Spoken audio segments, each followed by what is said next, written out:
This is the wave of the future, and I wholeheartedly believe that. New graduates need to be educated on this. You need to not fight it, but actually embrace it. Be like, okay, great. This could be great for me. I could make a lot more money this way. Mm. And the companies are going to pay way more per hour because of the simplicity of it. Never begrudge someone else for making money. Hi everyone, I have the privilege today to interview my dear friend Austin, who is a husband, a father, an entrepreneur, and most importantly, an amazing friend. I hope you enjoy his story. They are golden nuggets that he throws all over in this interview. I work for a family business in construction. So right now I'm working in roofing. It's actually my father who started the business. It's not an industry I thought I would go into for whatever reason here in America. I don't know, family businesses aren't very prestigious, and a lot of kids want to pave their own way, as did I. So I studied in school as engineering, specifically engineering for developing communities. I worked for a nonprofit out of school, and then quickly realized I couldn't hack it financially here in Denver. Yeah. I was getting married at the time and had to support my wife as she was going through school, and I was really stressed. And then at the end of my contract, they said, "Man, Austin, you're doing such a fantastic job. We just can't afford you anymore." I was like, "Can't afford me? You're paying me like $15 an hour." Wow. It was definitely a slap in the face of the realities of the nonprofit life. Yeah. And so I went to my father and reluctantly asked for a job, just as I was gonna look for other stuff. But I slowly fell in love with the business and realized that he wasn't so crazy after all, going after being in a seemingly boring business of roofing. Yeah. Because the way the structure is and stuff is commission based, and so I get rewarded for what I bring, the value I bring to the company, which works fantastic for me. So it's not a steady paycheck, but because of that, it's provided very well, and I have a lot more freedom financially and the freedom time-wise. And then ironically, I think I'm able to contribute more to my passions than I was when I was actually working for the nonprofits.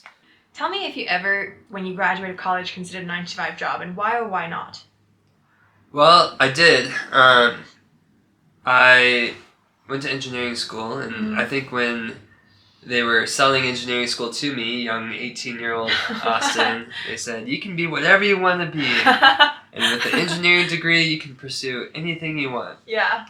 And then by the time I was graduating, at this point in grad school, they were like, "What kind of engineering job are you going to get?" And they didn't even, there was no consideration. And I think the system tries very hard to pigeonhole you into getting a normal job. Right. And honestly, for the first few years, as I was working for the family business, there was some, I'm embarrassed to admit it now, but some shame going back to my old classmates. Like, yeah, I'm not using my degree, I'm in roofing. And in reality, I'm doing exactly what I love, working with my family. I'm making more than I would be if I were in engineering. Yeah. But for whatever reason, that there was a lot of prestige that, I know it's dumb, but there's prestige in engineering that was lost pursuing this seemingly blue collar job. How many hours a week do you find yourself realistically working? As we're recording, it is a weekday, and I'm not being in trouble for spending time with you instead of my job. And so because it's commission based, I'm paid based off of the sales I make, the increases of revenue that I bring to the company. And so that means that my I say bosses in air quotes because I'm technically a subcontractor, like a 1099 employee. They're not tracking my hours because they don't have to worry about that. They just have to worry about paying me my commission and what I bring. And however I go about that and however long it takes me to do it, is fine with them. So obviously there's limits. If I'm being totally lazy and not working at all and they start to catch wind, I might get a talking to. But I definitely do not work as much as a typical engineer in the consulting field. Yeah. Engineering, I hate talking bad about it, but because it's such an interesting field. But unfortunately, the corporate structures, they really take advantage of these smart people. Right. They're in a sense that they pay them just enough that they get caught in these golden handcuffs and will not complain. And they also do a great job convincing their minds that they can't do anything outside of it. Why do you think so many of these blue-collar, white-collar workers, especially in engineering, are so risk-adverse at times? It's a psychological question I'm not 100% sure I know the answer to. Why do analytically, because it's not just engineers, it seems to be a lot of these kind of analytically, the lawyers, doctors, engineers, why do they make such awful business people? In the sense that they tend on averages to be risk adverse, very scared of taking a job that's not a stable income. I've tried hiring people that I went to school with, and it never works out. Wow. They always ask, they're like, how much will I make? I'm like, well, it's actually a commission structure, so you can make up to $150,000 a year, like way double what you were making before. Yeah. But how it's going to work is you're going to make, and I'll explain the commission structure, like 40% of the profit of the sale that you bring in once it closes out, and yada yada yada, under these conditions. And these numbers, people freak out, and they'd rather take a salary. The truth is, because our business isn't structured like that, I don't want to pay them a salary. Because as soon as you pay someone a salary, you have to watch what they're doing, supervise their time. Incentives are wrong. Right. They're now incentivized to work as little as they can get away with. Right. Rather than if you pay someone by a commission structure, they're incentivized to bring as much value to the table as possible. It's really folks that didn't have a comfortable life before that succeed. What would be financial advice that you really hold dear and near to your heart that you want people to know about? So I went to a big state university with you, and it's so interesting. They never talked about money. No. They said choose your favorite, follow your passions. Right. Find the major that most matches your passion. Right. And then if you luck out, that major will make money. Right. So me and you lucked out. We happened to be, our favorite subjects in school were math and science. And therefore we got into a STEM field, and we ended up with a degree that was quite valuable, that even if I did take a normal job, I would do okay. Versus I have colleagues who happen to love art or love language. And my wife, for example, she always loved English. And so when she went to school in China, she started off as an English degree. She, to my benefit, had the tenacity and forethought enough to be like, why am I going to study English in school when I could just move to America and learn English there and study something else? Yeah. And that's how we met and fell in love, and our story continued. But unfortunately, there's a lot of people that aren't thinking outside the box like that. Right. They're like, what's my favorite subject? Well, my favorite subject in school was Spanish. So I graduated with a Spanish degree, and their job prospects are not great because there's folks who did live abroad who are better bilingual than they are, and are more equipped to be an interpreter or a translator than someone simply with a degree. And so advice to young people is to think outside the box, and is to be okay with pursuing jobs that maybe are outside their degree. Yeah. And actually and pursuing jobs that have less prestige. Yeah.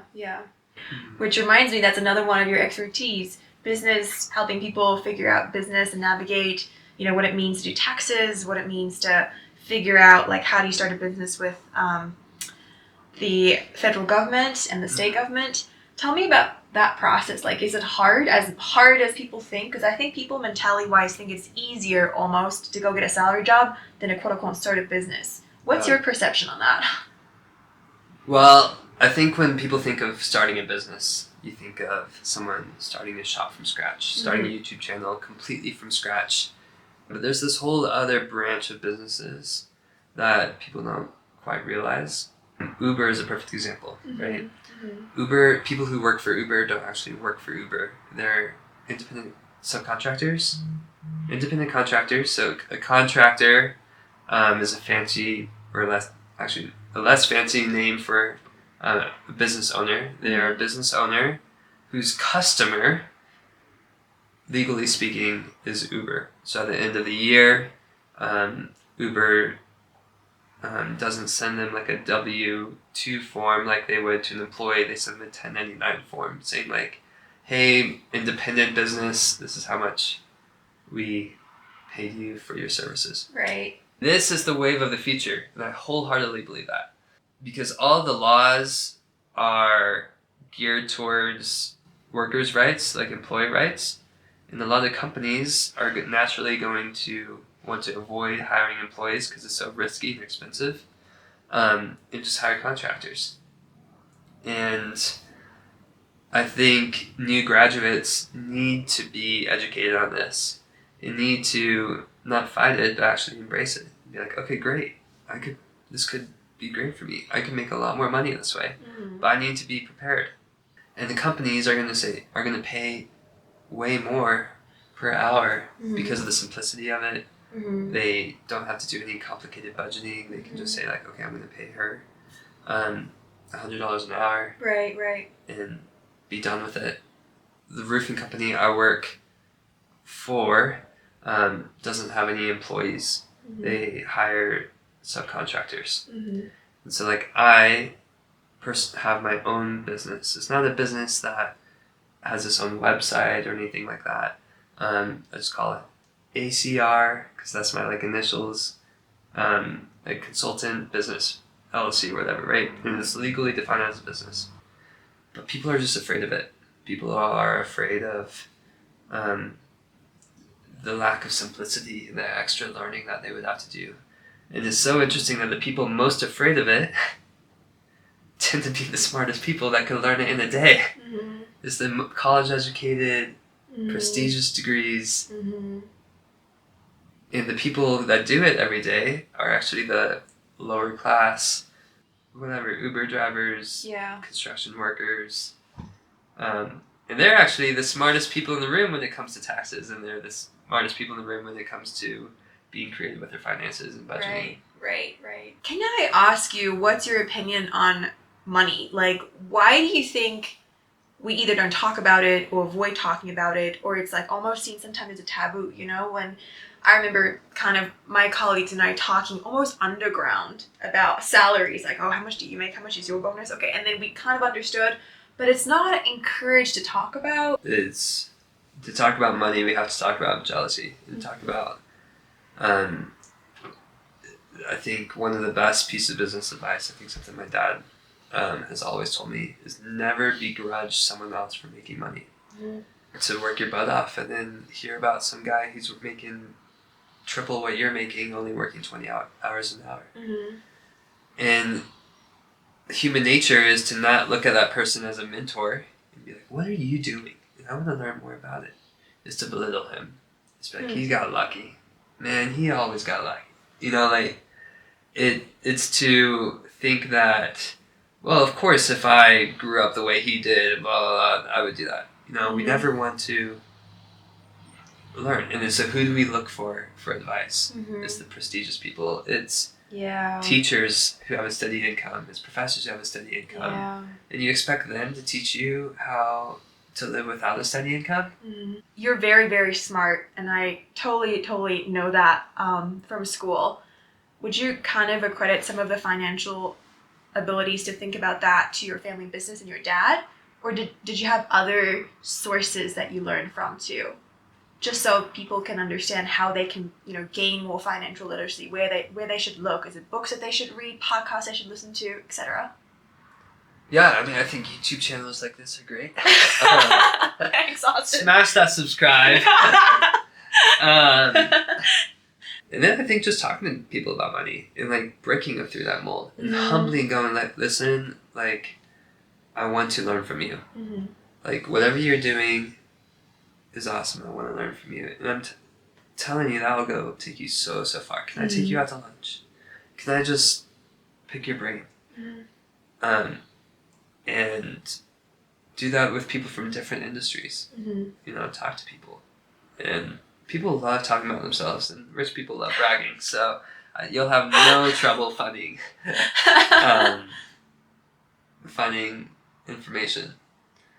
The engineers tend to be this mindset. I don't know why you have to get psychologists, but they hate talking about it. They just want to be quiet. They just I just want to do my thing. I just want to do my job, get my paycheck, and then maybe once a year I'll go in and ask for a raise. And then you got the ultra entrepreneur crypto bros who constantly are talking about it. Yeah. And you know, there's a balance that you gotta find. Thank you, Austin. Appreciate that. I think you're definitely a good friend, but also a lot of role model, I know, to many people. I think there's a lot of wisdom that you share with people, and I think everyone appreciates that. Oh, thank you. No, thank you. I'm so glad you made the time to do this. Awesome. And for everyone who's watching, smash that subscribe. Smash that like button. Leave a comment below. If you found this helpful, please let us know. Take care, everyone.